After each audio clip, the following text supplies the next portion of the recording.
judul skripsi nggak di ACC, tapi dosen nggak ngasih tahu kenapa. Temukan jawabannya di video berikut ini.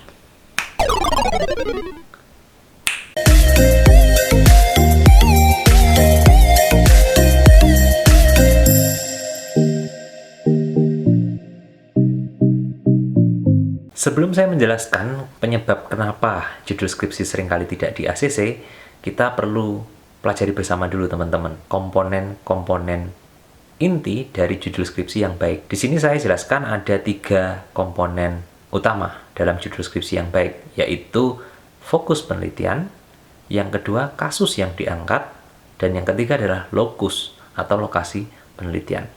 Saya punya contoh yang cukup mudah dari mahasiswa bimbingan skripsi saya. Di sini ada judul Analisis Demokrasi Pelayanan Pembuatan IKTP di kantor X, kota Y. Nah, di sini kita bisa pahami bahwa demokrasi pelayanan menjadi fokus dari penelitian ini.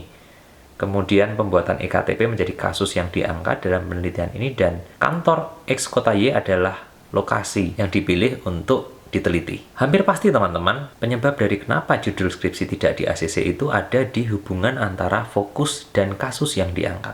Fokus penelitian seringkali justru tidak terjadi atau tidak kuat indikasi masalahnya pada kasus yang sedang diamati atau diangkat dalam penelitian Anda. Di sini misalnya ketika kita berbicara tadi mengenai demokrasi pelayanan pembuatan IKTP. Mungkin saja pada kasus tersebut ketika dosen tidak meng-ACC berarti ada kecenderungan bahwa demokrasi pelayanan ini tidak menjadi masalah dalam pelayanan IKTP atau pelayanan pembuatan IKTP di kantor tersebut. Nah, di sini sebenarnya bisa kita lihat bahwa permasalahan utamanya adalah model yang dipilih atau dicari itu tidak cocok dengan kasus yang diangkat. Nah, sebenarnya kemudian jalan keluarnya seperti apa? Ada 2 alternatif. Alternatif yang pertama, ketika teman-teman sudah firm atau sudah mantap dengan model yang dipilih, karena mungkin sumber referensinya sudah jelas sekali, sudah detail Anda pahami, teman-teman bisa mengganti kasusnya dan lokusnya tentu.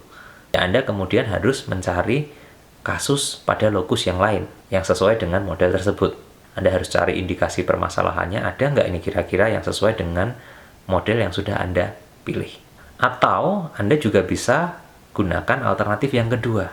Anda bisa mencari model yang relevan dengan kasus yang Anda pilih. Artinya Anda tetap mempertahankan kasus yang sedang Anda angkat, tetapi Anda mencari lagi fokusnya apa ya yang kemudian cocok, dan kemudian Anda cari lagi model penelitian yang kira-kira cocok. Jadi sebenarnya sesederhana itu teman-teman. Nah, seringkali dosen ini kemudian tidak memberikan penjelasan detail. Seringkali mereka kemudian, ya udah silakan kamu cari buku lagi, coba baca buku yang lain. Dan Anda mulai kebingungan kan biasanya di situ. Atau kemudian coba Anda cari kasus yang lain. Biasanya saran dosen hanya sampai di tahap itu.